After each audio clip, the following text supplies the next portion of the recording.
bagong biktima ng palit-ulo scam na pinatutupad umano ng isang ospital sa Valenzuela City. Hindi rin daw sila pinalalabas ng ospital hanggat hindi nakakabayad ng bill. Nasa frontline ng balitang yan, si Elaine Fulgencio. Emosyonal na humarap ang dalawang bagong biktima ng inirereklamong ospital sa Valenzuela City na Ace Medical Center. Tulad ng mga naunang lumutang na biktima, hindi raw pinapaalis sa mga pasyente hanggat hindi nakakapagbayad ng bill. Si Nanay ni Riza halos isang buwang nawalay sa anak noong 2017. Kinailangan kasing ilagay sa neonatal ICU ang kanyang anak dahil kulang siya sa buwan. Umabot daw ng ₱250,000 ang kanilang bill sa ospital. Dahil hindi siya makapagbayad, hindi raw pinayagan ng Ace Medical Center na makalabas ang kanyang anak. Sinabihan pa raw siyang maging janitress na lang sa ospital para makapagbayad sa bill. Bangungot po yung ginawa nila sa amin. Nagmamakaawa ako sa admin. Kay Miss Tina, bigyan ako ng promissory note kasi walang-wala po kami. Si Cherry naman na ospital noong 2021 dahil sa COVID-19. 19 na araw siyang natenga sa ospital matapos lumobo ng ₱275,000 ang kanyang hospital bill. Nung binigay na po nila yung bill ko, dun po nila sinabi sa akin na max out na po yung card nyo. Sabi ko, paano po yun? Wala po akong pambayad kasi ang meron lang ako yung HMO ko. And yun ang sabi na kailangan kasi na bayaran yun. Sabi ganun. Hanggang sa, sabi ko pwede po bang mag-request ng promissory note? Hindi po honor dito ang promissory note. Nitong Miyerkules, lumabas ng arrest warrant laban sa dalawang opisyal at sa security guard ng ospital dahil sa kasong grave coercion. Nakapagpiyansa ang dalawang opisyal ng ₱18,000 habang pinaghahanap pa rin ng security guard.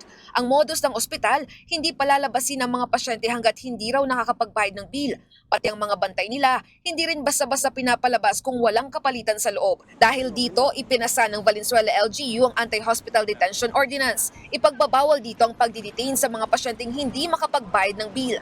Bawal din ang hindi pag-i-issue ng death at birth certificate ng pasyente dahil sa utang. Posibleng pagmultahin ng ₱200,000 hanggang ₱400,000 ang mga ospital na lalabag sa ordinansa. Maari pang masuspinde ang operasyon ng ospital. Within 90 days from the effectivity of the city ordinance, all hospitals within Valenzuela City are required to issue yung birth and death certificates ng patients ho nila. Lahat ho yan, kailangan ilabas na ho nila within 90 days. Ang kapalit lang ho, yung mga pasyente natin, magbibigay sila ng promissory note. Tinanggi naman ng nirereklamong ospital ang mga alegasyon laban sa kanila. Yung industrial office, yun po yung sinasabi na detention cell daw po. Pero wala pong katotohanan yun. Kapag ang pasyente po ay namatay, halimbawa po sa gabi, o magsasabi na promissory note, syempre magkakaroon po kami ng negotiation nun kung paano po nila maisisettle ang isang balanse. Nakikipag-ugnayan ng lokal na pamahalaan ng Valenzuela City sa Department of Health para imbestigahan ang ospital. Unfortunately, I do not have the jurisdiction is because ang license to operate nila is given by the Department of Health. Hiningin muna natin na ang DOH ang magbigay oras on a speedy action pertaining to the, hopefully, may pasara po ang ACE at tanggalin ang kanilang lisensya. Nagbabalita mula sa frontline, Elaine Fulgencio, News 5. Mga kapatid, Cheryl Cosim po, huwag maging huli at maging una sa lahat sa balitaan. Para sa tuloy-tuloy na talakayang sa Frontline, mag-follow at mag-subscribe sa social media pages ng News 5.